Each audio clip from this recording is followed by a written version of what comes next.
Bienvenue dans le 1945 de ITV. L'affaire Adji Sarr Ousmane Sonko, la guerre des mots fait rage entre pouvoir et opposition. Après les accusations du leader de PASTEF, Seydou Gueye réplique et réfute la thèse du complot devant le jury du dimanche. Le ministre porte-parole à la présidence de la République souligne que Ousmane Sonko s'est rendu librement dans ce salon de massage face à la volonté du député de ne pas déférer à la convocation de la section de recherche. Seydou Gueye avertit que force restera à la loi. La synthèse de votre émission Jury du dimanche, c'est avec Abdourahmane Li. Complot ourdi par le pouvoir ou procédure de levée de l'immunité parlementaire illégale, Seydou Gueye réfute les allégations du député Ousmane Sonko. Son immunité parlementaire levée, le leader du PASTEF déclarait la veille de la plénière qu'il ne répondrait pas à une convocation sur cette affaire de viol présumé et de menace de mort sur la personne de la masseuse dénommée Adji Sarr. Pour le ministre porte-parole à la présidence de la République, Ousmane Sonko est le seul responsable de tout ce qui lui arrive aujourd'hui. C'est lui-même, Ousmane Sonko, marié, rigoureux sur les questions morales, se positionnant sur ce référentiel dans le champ politique jusqu'à créer une identité distinctive qui s'est rendue volontairement dans un salon pour livrer son corps à une jeune fille de 20 ans. Ce qu'il s'est passé dans ce salon de massage, suite aux accusations de la jeune fille, ni vous, ni moi, ni quelqu'un d'autre ne le sait. Et c'est pour cette raison que quand il y a un conflit entre deux citoyens sénégalais, de portée pénale ou même civile, il appartient à la justice de tirer ça au clair pour que la vérité éclate. Le ministre porte-parole à la présidence de la République se veut prudent à propos des allégations de Sonko sur le dossier casamançais. Seydou Gueye affirme ne disposer d'aucune information à ce sujet. Il précise par ailleurs que le chef de l'État est ouvert à toutes les bonnes volontés dans la recherche de solutions pour la Casamance. Le président Macky Sall, sur la question de la Casamance, en a fait une question nationale. Et en termes de posture, il a estimé que toute personne pouvant apporter une contribution déterminante est la bienvenue. Mais je pense que nous tous, au regard de nos relations, de nos aptitudes et de nos capacités, devons chaque fois que nous pouvons apporter une contribution pour faire avancer notre pays, consolider la paix, on peut le faire sans alerter qui que ce soit. Ce qui est sûr pour 102 universitaires sénégalais, l'état de droit est mis en mal au Sénégal à cause de pratiques jugées contraires au principe de la séparation des pouvoirs et au respect des lois et règlements. Un fait qui ne semble pas ébranler le ministre porte-parole à la présidence de la République. Seydou Gueye considère simplement que l'analyse de ces intellectuels a manqué de rigueur. Lors de la prise de sa première dose du vaccin anti-Covid, le président Macky Sall a déclaré qu'il risque de donner les vaccins aux pays voisins qui en ont besoin si les Sénégalais ne se vaccinent pas. Une menace à l'endroit des Sénégalais, une simple boutade, répond Seydou Gueye. Le ministre porte-parole du gouvernement estime d'ailleurs que la communication du chef de l'État est efficace. Il répond à Mamadou Ibra Kane. Mais c'est une boutade qu'il faut prendre sur le ton de l'humour, puisqu'on ne peut pas investir autant d'argent, tirer des ressources nationales, des ressources publiques pour le faire. Mais d'ailleurs, ce qui importe, c'est de considérer que ça se déroule très très bien. C'est une boutade. Et vous êtes un communicant, vous savez, il y a des boutades que les uns peuvent accepter dans le ton un peu caustique. Moi, je ne pense pas que le président communique mal. Je pense que le président communique de façon efficace. Donnez-nous une indication. Puisqu'il sait et il connaît les momentum. Chaque fois que le peuple a besoin de l'entendre, il fait une communication très à propos. Et après la réception de 200 000 doses de vaccins, le Sénégal reçoit une autre cargaison ce mercredi. Il s'agit de 320 000 doses de vaccins AstraZeneca de l'initiative COVAX. D'autres doses sont attendues d'ici le mois de mai pour poursuivre cette lutte contre le coronavirus. Des informations de Ousseynou Badiane, coordonnateur du programme élargi de vaccination. Il répond à Cheikh Diop. Effectivement, il a annoncé l'arrivée de la première livraison des vaccins que le Sénégal doit recevoir dans le cadre de l'initiative COVAX. L'arrivée est prévue le mercredi et c'est 340 000 doses de vaccins AstraZeneca qui seront livrées. Nous, on va attendre que l'arrivée des vaccins et ce sera la même répartition le premier lot qui a été reçu. Donc, ce sera réparti équitablement entre les différentes régions. Les doses vont continuer à arriver au fur et à mesure que la disponibilité sera améliorée. Donc, nous attendons, comme on avait annoncé pour AstraZeneca, dans l'initiative COVAX, c'est plus de 1,2 million doses qui vont arriver, mais qui vont arriver progressivement. Et la date limite pour qu'on ait toutes ces doses, c'est le mois de mai. Donc, d'ici le mois de mai, on va continuer à recevoir les vaccins de l'initiative COVAX, mais aussi, il n'est pas exclu qu'on recevoir des vaccins prenant d'autres initiatives. Et parlant toujours de cette campagne de vaccination contre la COVID-19, certains sont au courant de la mise en place d'une plateforme pour se vacciner, mais n'ont pas encore reçu d'informations concernant les districts sanitaires qui doivent recevoir les personnes cibles, une situation qui semble faire reculer la réticence. Aïssatou Kane. Première salve du vaccin chinois Sinopharm au Sénégal, après l'Égypte, les Seychelles, la Guinée équatoriale et le Zimbabwe. La campagne de vaccination ayant débuté le 23 février, des modalités de distribution ont commencé et la plupart des Sénégalais sont à l'affût de l'information. Comme vous l'avez entendu, dans les télés, dans les médias, il y a les voitures qui circulent, qui sensibilisent les gens. Bon, maintenant c'est l'État qui reste de distribuer les trucs dans les structures sanitaires.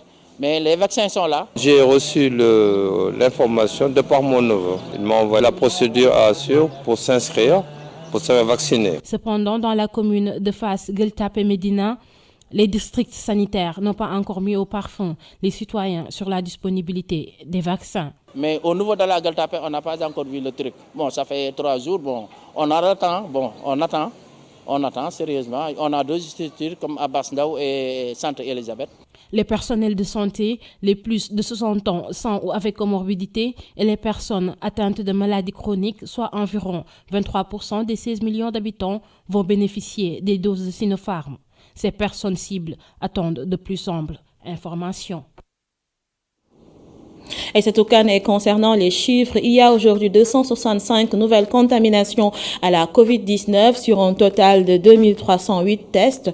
7 décès enregistrés, 52 cas graves sont actuellement en service de réanimation et 283 patients ont été contrôlés négatifs, donc guéris. Et focus dans ce journal sur le prune belly, une maladie méconnue au Sénégal mais redoutable. L'on s'interroge sur sa prise en charge encore coûteuse dans le pays, selon la présidente de l'association Prune Belly Sénégal. Elle demande plus d'efforts de la part de l'État pour soulager les familles concernées. Un appel à l'occasion de la Journée internationale des maladies rares à Magor Robernian. Une prise en charge très difficile parce que les enfants sont tenus de faire tous les 3 mois des contrôles urinaires, contrôle rénal, UV, pour voir si le rein n'a pas des obstacles. Parce que je rappelle que dans leur cas de maladie, ils naissent sans testicules, ou bien les testicules sont cachés dans le ventre. La première opération qu'il faut faire, c'est de rechercher les testicules, de les abaisser, de leur réduire la vessie, parce qu'ils ont une grande vessie à grande contenance qui leur favorise les infections urinaires. Après cela, leurs urétères sont dilatés.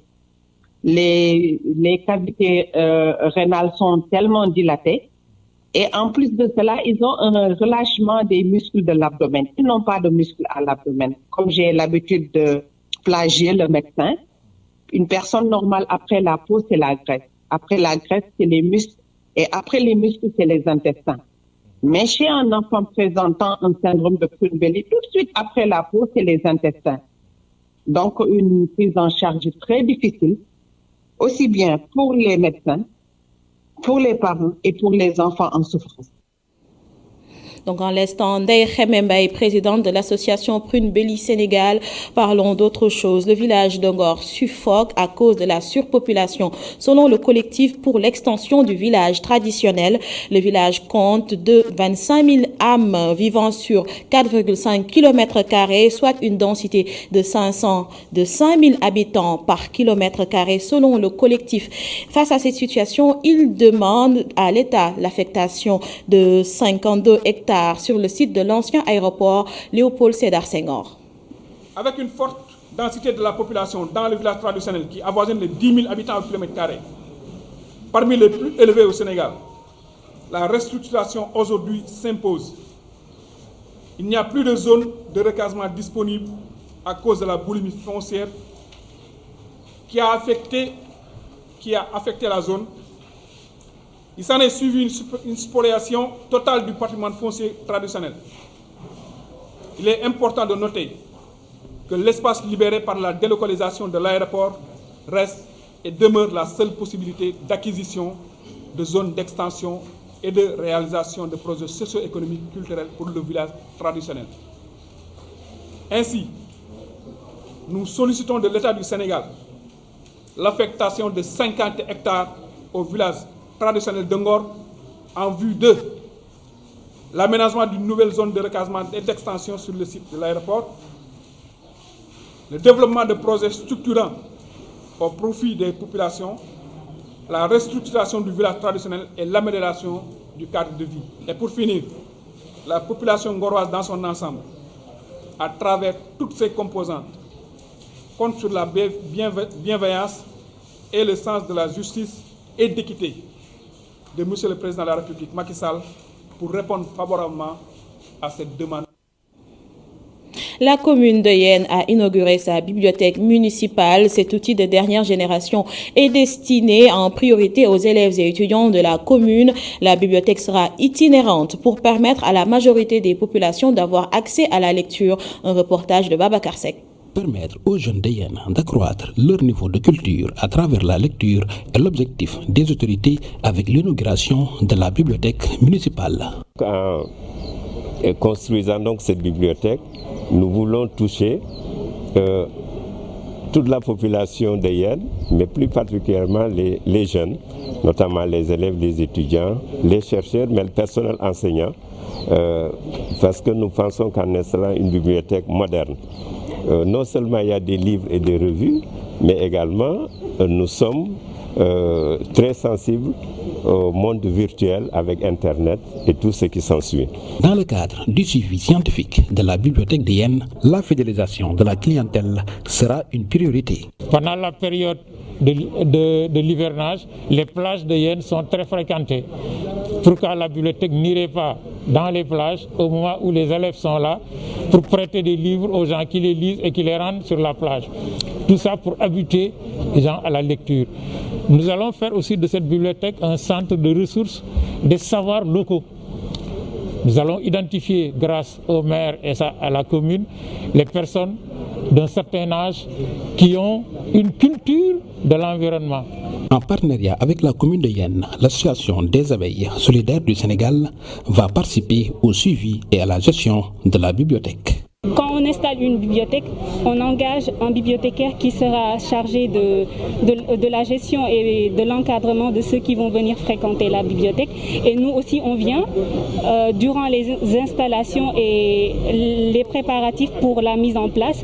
On intervient à travers les activités et tout ça. De grands noms de la culture sénégalaise, comme les écrivains Gérard Chenet et Amadou Lamine Sall, ont assisté à l'ouverture de la bibliothèque.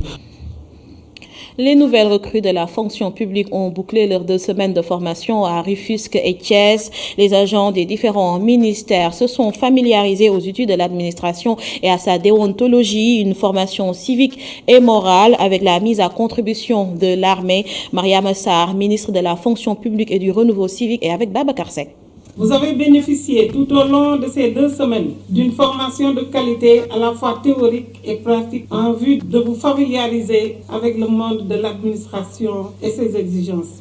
En effet, au niveau du Centre national de formation et d'action de Rufisque, vous avez bien reçu au cours de la première semaine des enseignements relatifs à plusieurs thématiques portant sur les documents courants de l'administration, l'éthique, la déontologie et le régime disciplinaire de l'agent public, les droits et obligations de l'agent public, le plan de carrière et l'évaluation de l'agent public, l'accueil et l'orientation des usagers du service public et l'hygiène et la sécurité dans les lieux de travail. En vue de renforcer votre culture civique et morale, le ministère des Forces armées a été mis à contribution. Ainsi, vous avez subi une formation pendant la seconde semaine au niveau du centre d'entraînement tactique de Thiès avec des modules portant sur le civisme et la morale, le leadership, la prévention et le secours, l'ordre serré et la sécurité routière. Cet exercice auquel vous avez pris part, au-delà de sa dimension symbolique et rituelle, consacre votre entrée dans une nouvelle vie, celle consistant à servir son pays autrement.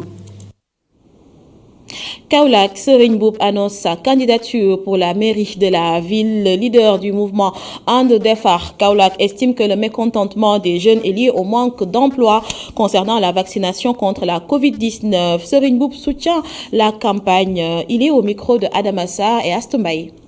Le mouvement ADK And Defar Kaolack, c'est un mouvement. L'objectif unique aujourd'hui, c'est d'avoir la confiance des Kaolackois pour diriger le conseil municipal sous forme de n'importe quelle forme que les autorités vont définir, que ce soit l'élection directe, que ce soit l'élection indirecte. Et on n'a pas une précipitation sur la date. On laisse à l'autorité. Ce n'est pas une question qu'on dit qu'on le fait l'année prochaine, on le fait aujourd'hui, on est prêt à n'importe quel moment, parce que ça ne relève pas de notre niveau.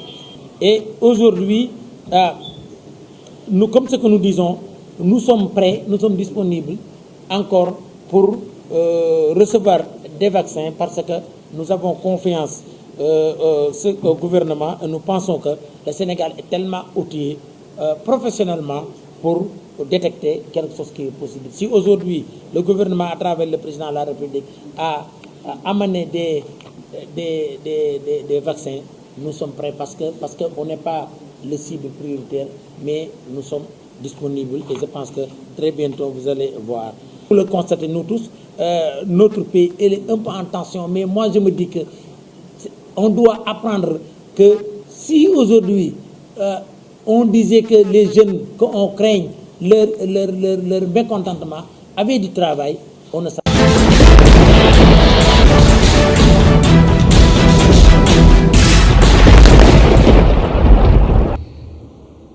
Malgré l'entrée en vigueur en avril 2020 de la loi interdisant les sachets plastiques, il est encore difficile de nous défaire de ces contenants lorsque nous faisons nos courses. Un magasin à Dakar nous propose une solution pas si nouvelle mais tout de même innovante, la vente en vrac, une pratique destinée à réduire à la fois nos déchets alimentaires et nos déchets d'emballage. Un reportage de Moustapha Gabar Diop et Cher Diop. Ouverte en mars 2020, cette boutique vend des produits alimentaires en vrac. Ici, les emballages et le plastique ne sont pas utilisés. J'ai eu l'idée parce que je trouve que le monde est plein de plastique qui est mal recyclé ou très peu souvent recyclé. Donc l'idée exactement c'est ça, c'est de vendre nos produits dans des sachets en papier craft, où on a pas mal de clients qui viennent ici acheter dans des bocaux en verre, qui ramènent de chez eux. Nous ici, on ne voit pas des sachets en fait. C'est à l'extérieur que oui, comme vous dites, malheureusement, la loi est passée, mais ce n'est pas très appliqué. Pâtes, légumes, café, tous les produits sont vendus au poids pour permettre d'éviter tout gaspillage. En vendant au poids, on permet les clients d'acheter exactement la quantité qu'ils veulent. Comme ça, il peut éviter tout gaspillage des produits alimentaires. Et surtout, il y a un aspect économique aussi. Un client, il peut venir ici, acheter 50 grammes de café et dépenser l'argent qu'il veut dépenser. Il n'est pas obligé d'acheter un paquet au supermarché de 200-300 grammes s'il a besoin de 50 grammes de café. Au-delà de l'alimentaire, on y trouve aussi d'autres articles que l'on n'a pas l'habitude de voir vendus en vrac. On a un petit coin cosmétique aussi, on a des shampoings liquides et solides dans un esprit zéro déchet. On a aussi des dentifrices solides, des déodorants solides. C'est quelque chose qu'on ne voit pas partout. Ça, c'est du vin. Le propriétaire du magasin est convaincu que chacun de nous peut opérer des petits changements au quotidien pour aider la planète. Il ne faut pas utiliser des pailles, ce n'est pas nécessairement obligatoire. Et de deux, il y a plusieurs types de solutions à la paille en plastique. Il y a des pailles en roseo produits au Sénégal, qu'on a ici d'ailleurs. C'est un produit local qui ne coûte pas cher. c'est recyclable ou compostable. Après, c'est aussi recycler les sachets. En fait, si on part à la boutique acheter une soda, par exemple, ils nous donnent un sachet. Je le trouve inutile déjà. De deux, si vous avez votre sachet, vous pouvez les réutiliser quand vous voulez, comme vous voulez, parce que c'est un sachet à ne pas jeter. La vente en vrac est une pratique courante dans nos marchés et qui devrait peut-être se généraliser à tous les magasins. Dans le monde, de plus en plus de consommateurs l'adoptent, conscients de son impact sur l'environnement. Merci, au revoir. Bonne journée.